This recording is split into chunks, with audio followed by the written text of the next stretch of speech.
Ngayon, no, natapos na po natin yung motor, sir. Ayan. Package number 5, PIA horn, mini driving, combo lights, rapid horn, horn switching. Ayan, testing natin, no. Dito mga sir, naglagay po tayo ng passing light sa motor na sir, no. Wala pa po itong passing light, no. Okay, ayan, no. Ngayon meron na. Okay, passing light, sasabay po dyan yung high ng headlight. Kasabay po yung MDL, no. Yan po yung difference ang gawa natin sa iba mga sir, no.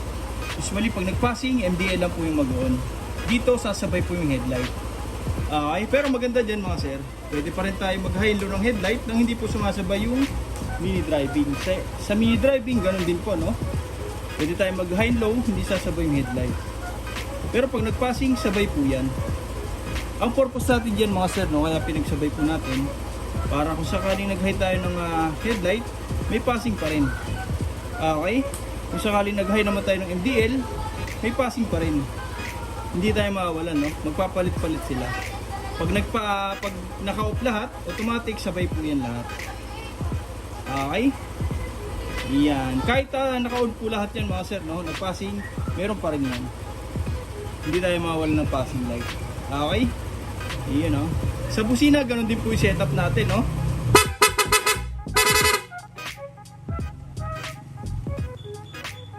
Dito, sa stock horn, naglagay po tayo ng switch. Wala pong blinker yan. Para pag nagparehistro, fully stock yung busina, wala pong iilaw, no? Wala po tayong magiging violation po. Tapos yung loud horn, press lang po natin itong hollow switch, yung busina ni sir. Lalakas na, at the same time magkakaroon ng horn passing. Iyan, no? Tapos hindi lang po basta loud horn, no? Nag-install din tayo ng rapid horn. Long press lang po natin itong horn switch, yung busina ni sir, magsusunod-sunod na. Okay. Kahit po naka-on yung MDL, nag-passing, meron pa rin yan. Kahit po nag-high tayo ng MDL, nag-passing, ng headlight, nag-passing, meron pa rin yan. Okay. Off natin lahat. Passing light, sabay po yan lahat. Okay, kung makapansin yung serye natin, no, maliwanag pa pero kitang-kita na po yung mini driving. Lalo po ito sa gabi mga sir. Okay. Stock horn. Ayan. Ito po yung passing light natin, no, nanilagay natin. Ayan, no. Heavy duty po yan mga sir, no. Okay. Ayan, no. Malapit lang po sa kamay natin, no. Busina, passing light. Okay. A few moments ago. Yun, no, Aerox 155 version 2. Ayan, sila sir, no, dumayo po sa atin. Nagpa-install po ng package number 5, no, which is mini driving light. Ayan po, no, sasalpak na lang, andito na po, nakakabit na po, no. Okay, naka stainless bracket din po yan. Tapos sa PIA horn, original po yan. Ayan, legit PIA po yan mga sir, hindi po tayo naglalagay ng plastic, no. Okay, tapos rapid horn. Ayan. Okay, combo lights, may passing light na rin po yan. Ayan, naglagay tayo, no, heavy duty po yan. Tapos MSM original po yan, no mga sir. Alloy switch po yan, hindi po yan nagbibiyak dito. Okay, yun, no. Tapos yung horn switching, naglagay po tayo dito sa ilalim. Ayan. Okay, stock horn, tapos loud horn. Sama-sama po yan mga sir, no, sa isang harness. Ginawa po natin, pababa po yan. Tapos umikot na po yan dito sa ating power module. Okay, naglalagay po tayo niyan para may control, no, lahat ng mga parts sa kinapit natin ngayon, katulad ng mini driving, yung PIA horn, yung combo lights, rapid horn, diyan na po lahat yan dumiretso. Okay, kung mapapansin nyo dito, no, wala po tayong makikitang mga wiring na naka-expose. Lahat po yan balot na balot po, no, ng rubberized tape.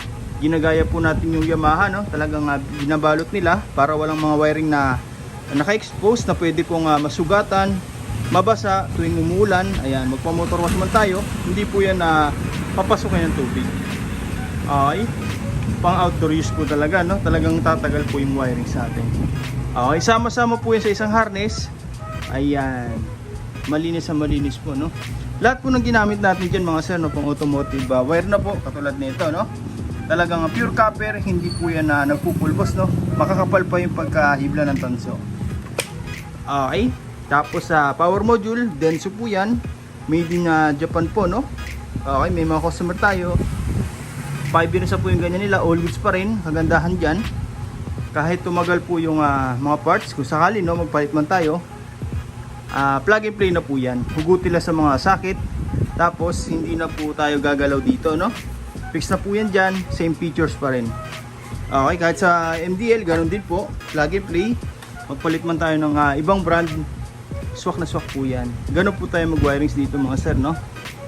Talagang nakapix na po sa wirings ng motor. Ayan. Wala na pong rewirings na mangyayari po, no, pag magpapalit tayo. Okay, yun, no? Pero napakatagal pa po nun mga sir. Yung mga customer tayo, no, halos nalubog na sa bahay yung mga motor nila. All goods pa rin yung wirings, gumagana pa rin. Yung engine na lang ang hindi gumagana. Okay, ayan. Dito mga sir, no, nakahinang po lahat yan bago natin balutan, no, para mas accurate yung dadali ng kuryente. Matagtag man yung motor na sir, malubak man, wala po tayong magiging power loss. Okay, safety po yan. Tapos naka-shrinkable tube na rin po yan, no, para mas safety, extra shield, tumagal man yung wire sa atin, hindi po basta-basta magkakaroon ng electrical short, no. Okay, tapos yan na po, nakabalot na ng rubberized tape. Anti-scratch, waterproof, ayan, no. Okay, magpagawa man tayo sa mga mekaniko, no. Matamaan man ng tools, hindi po yan basta-basta masusugatan na pwede pong mag-short, no, sakali.